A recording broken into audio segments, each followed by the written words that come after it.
This is the story of Tuxedo Park in a bygone era of Buckhead, a small suburb north of the city of Atlanta, Georgia, 1911 to today, and of those people who created homes that have become more beautiful with the passing years.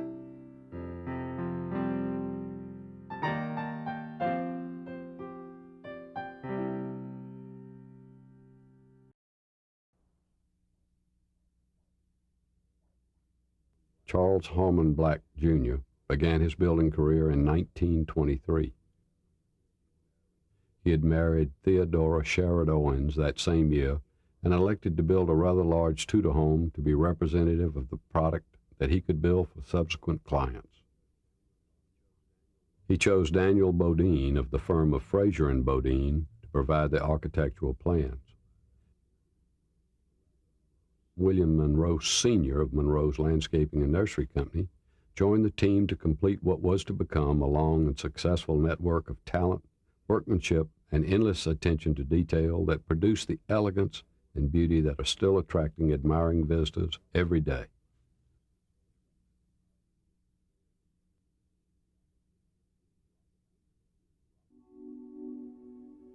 Robert Winship Woodruff of Coca-Cola fame purchased Winraftoft, which had been built for Charles H. King by Charles H. Black, Jr. in 1937. This home was designed by Fraser and Bodine and landscaped by Monroe's.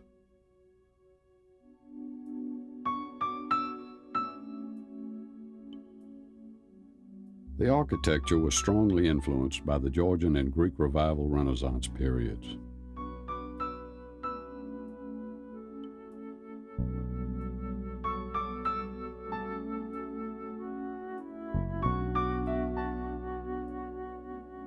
Mr. Woodruff willed the estate to his beloved niece, Nell Watt, and a few years later the home was purchased by Mr. and Mrs. Guy Milner.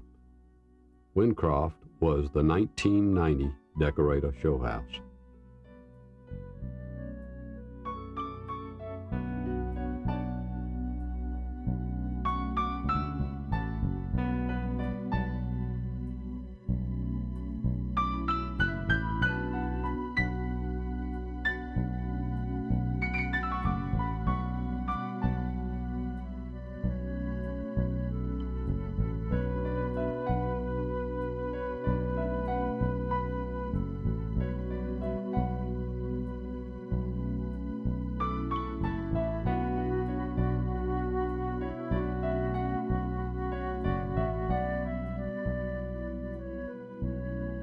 These embellishments in the cornice moldings were carved by hand.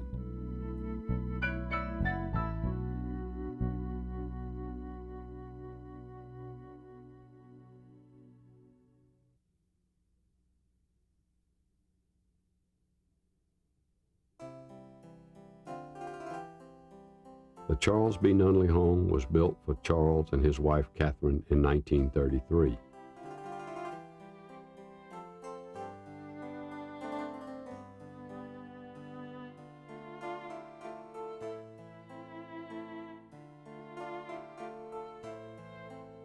This majestic, free-flying stairway is detailed with applied putty molding.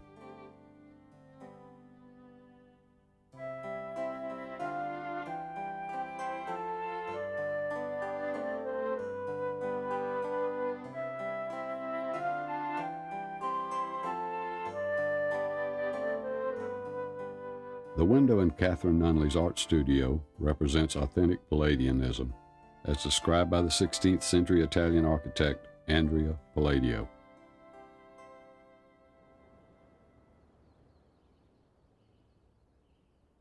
This was a home and garden and yard that I was particularly proud of. William Monroe Jr. has carried on the Monroe landscaping tradition. All the stonework you see, we did for them. Aunt Catherine Nunley was an artist, and she had gotten tired of the dark cherry room and decided that she was going to lighten the color. And in order to do that, she painted it white, took a stippled brush, and while the paint was still wet, she would go up and down with the paint to make the wood grain marks. and she would allow that paint to dry for a week or 10 days, and then the painters would come back in and rub it with umber, and the finish was just gorgeous. And once the room is done in this manner, it is more beautiful as time goes on.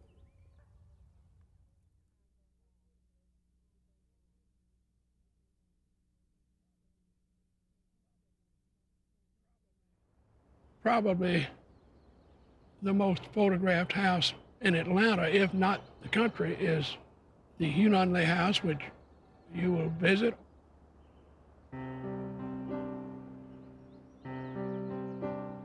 And I can distinctly remember many days, those mules and those drag pans working their head off to grade that yard, which is really a gorgeous yard.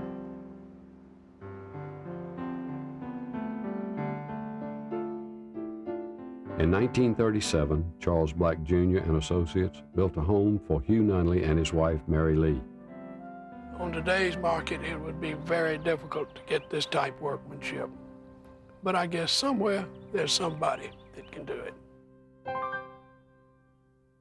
The original home was completed at a cost of $20,000.